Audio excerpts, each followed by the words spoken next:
तो दोस्तों चलिए आप सभी का एक बार फिर हम स्वागत करते हैं, अभिनंदन करते हैं आपके अपने YouTube channel Aryan studio Allahabad में।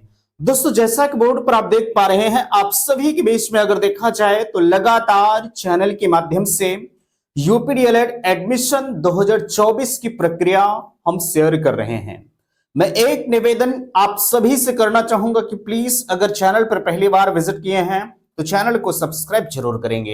यहां देख सकते हैं आपके बीच में कुछ चीजें दी जा रही हैं। आपको मैं बेहतर तरीके से अगर बताऊं तो कल लगभग दोपहर के बाद आपके जो 5,000 पेमेंट की प्रक्रिया थी फाइनली वो पुनः एक बार खोली गई, लेकिन रात्रि 12 बजे के बाद आपकी जो वेबसाइट थी वो फिर से बंद कर दी गई। ठीक है, यहां देख सकते हैं लिखा जा रहा है बंद हो गई वेबसाइट, अब नहीं होगा एडमिशन।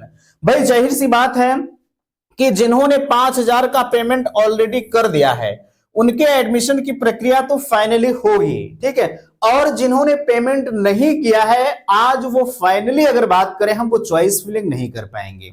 मैं आपको ऑफिशियल साइट का जिक्र एक बार करा देता हूं क्योंकि आप देखना जरूर चाहेंगे। यहां देख सकते हैं आपके बीच में हम जैसे ही यूपीडीएलएड जो है government.in की वेबसाइट पर विजिट करते हैं तो कुछ इस तरह के इंटरफेस नजर होके आता है। और आगे यहां देख सकते हैं जैसे इस पर विजिट करते हैं, ठीक है, विजिट करने के बाद जो हमारी अगली प्रक्रिया है फाइनली थोड़ा सा वेट करिएगा, आपके बेस में नजर होके आएगा।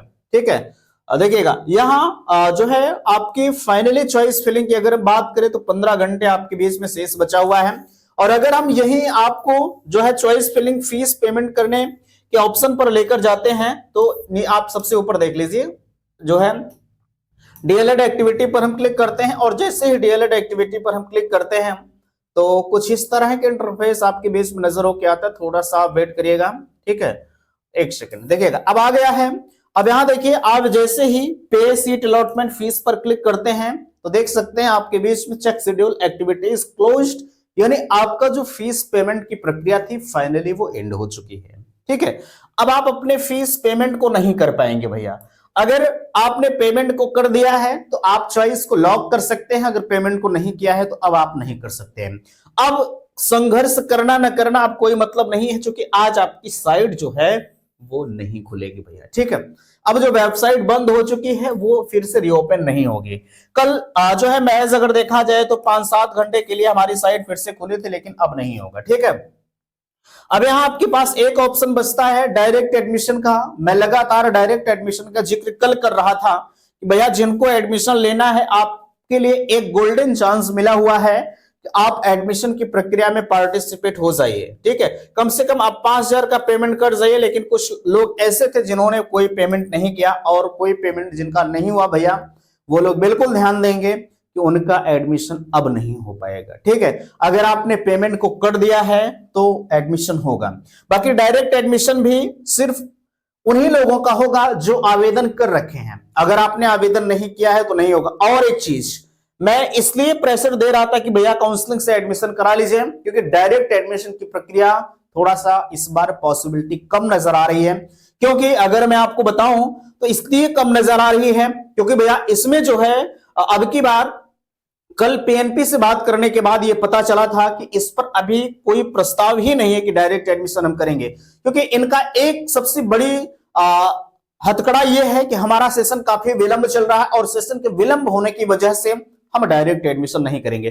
भाई अगर ये चीज कहकर ये किनारा कस लेते हैं तो उसमें ना हम कुछ कर पाएंगे ना आप कुछ कर पाएंगे, डायरेक्टली काम यहीं पर इनका फिनिश हो जाएगा। इसलिए ठीक है, अब इनका चक्कर छोड़िए भैया, अब जिनका एडमिशन होना था अगर पोर्टल खुलता, हालांकि ये सीटों के ऊपर डिपेंड करता है, अगर 50,000 के ऊपर वैसे सीटें खाली रहेंगी ये बिल्कुल तय है। ठीक है, 50,000 के ऊपर अगर सीटें खाली होती है तो कुछ पॉसिबिलिटी बनती है। ठीक है, कुछ पॉसिबिलिटी बनती है कि डायरेक्ट एडमिशन होगा।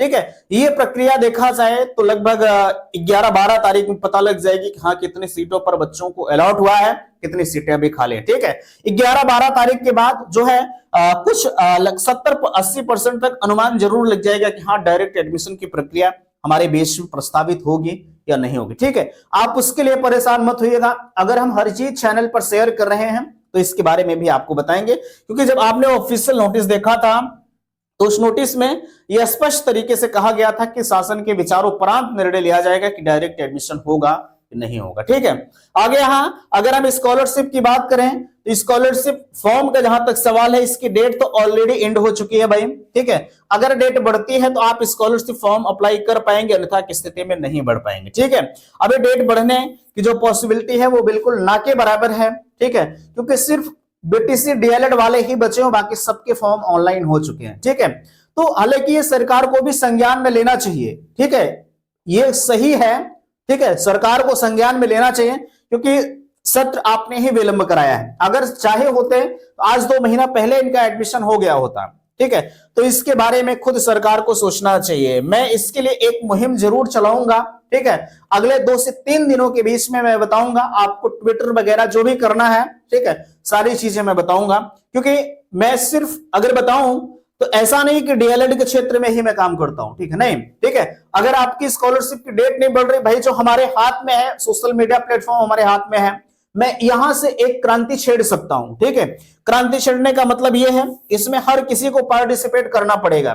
ठीक है, स्कॉलरशिप के लिए माननीय मुख्यमंत्री जी तक अपनी बात को पहुंचानी होगी कि महोदय हम भी स्कॉलरशिप के लाभ ले सकते हैं, हम भी उसके लिए एलिजिबल हैं। इसमें हमारा कोई दोष नहीं, ना हमारे विद्यालय का कोई दोष है। अगर सेशन विलंब किया जा रहा है तो इसके पीछे सरकार की जो है गहरी रणनीतियां हैं, क्योंकि सरकार स्कॉलरशिप नहीं देना चाहती। यार बिल्कुल मैं सही कहना चाहूंगा। ठीक है, बेशक हमें चाहे जो हो वो अलग का मामला है, हमें आपका साथ चाहिए। ठीक है, अगर मैं बताऊं, क्या 3,25,000 लोगों ने फॉर्म को अप्लाई किया था। ठीक है, जिनके एडमिशन होंगे, क्या वो स्कॉलरशिप का लाभ नहीं ले सकते? ले सकते। इसके पीछे सिर्फ और सिर्फ एक समझी बुझी रणनीतियां है कि सेशन अगर विलंब होगा, स्कॉलरशिप का फॉर्म नहीं भर पाएंगे और हमको लाभ नहीं देना पड़ेगा। फीस तो वो ऑलरेडी ले ही लेंगे। ठीक है, फीस में कमियां नहीं है, फीस तो उनकी जा ही रही है, लेकिन इसके जो है जिम्मेदार आप खुद होंगे। ठीक है, अब बिना आवेदन वाले सावधान हो जाइएगा भैया। ठीक है, माइनॉरिटी कॉलेज में आपका एडमिशन होता है, लेकिन यहां पर थोड़ा सा पैसा वगैरह ज्यादा लगता है। ठीक है, तो इसकी रिस्पॉन्सिबिलिटी आपकी है। अगर भाई आपके पास पैसा है तो आप माइनॉरिटी कॉलेज का दरवाजा खटखटा सकते हैं, एडमिशन ले सकते हैं। बाकी मैं तो हर किसी को यही कहता हूं कि भैया 4 महीने की बात है, 4 महीने में एक नया सेशन हमारा आएगा। ठीक है, 4 महीने बाद आप नए सेशन में अपने एडमिशन प्रक्रिया को देख लीजिए। ठीक है, इतने जो है, एक होता नहीं कि लोग लालायित हैं कि नहीं हम डीएलएड करेंगे। आप करिए, बेशक करिए, लेकिन थोड़ा सा यार वेट कर लीजिए। काहे आप 1 लाख रुपया देने जा रहे हैं? क्योंकि माइनॉरिटी की जो फीसें होती हैं, इनकी फीसें ही बड़ी कड़वी होती हैं। ठीक है, बेशक आपसे कहेंगे कि आज मैं 50,000 60,000 में करूंगा, 40,000 में करूंगा, लेकिन ये आपको लगभग 1 लाख रुपए तक पहुंचाते हैं। ये जो कॉलेज वाले देखेंगे हमें अनाप शनाप जरूर कहेंगे, क्योंकि हमने जिस उद्देश्य के साथ आपके बीच में विजिट किया है, मैं हर एक सच्चाई को आपके बीच में रखने का प्रयास करता हूं, पूरे ठोस साबूत के साथ। ठीक है, डीएलएड के क्षेत्र में पिछले कई वर्षों से काम किया जा रहा है, आप सभी ये बताते हैं, मुझे कहीं अलग से कोई सूचनाएं नहीं मिलती। ठीक है, आपने एडमिशन लिया माइनॉरिटी में, बताएंगे भैया मेरे साथ यहाँ ये हो रहा है, फीस तो इन्होंने इतना कहा था, ये ले रहे हैं। ठीक है, तो ये सब प्रक्रिया होती है, बाकी आपकी मर्जी, जैसा आप उचित समझे। ठीक है, मेरा जो उद्देश्य था मैं आपके बीच में रख रहा हूं, बाकी एडमिशन लेना न लेना आपका काम है। ठीक है, तो आशा करते हैं आज का यह वीडियो आप सभी को पसंद आया होगा। प्लीज वीडियो को लाइक कीजिएगा, शेयर कीजिएगा, और चैनल पर पहली बार विजिट किए हैं तो चैनल को सब्सक्राइब कीजिएगा। वीडियो समाप्त करते, थैंक्स, धन्यवाद।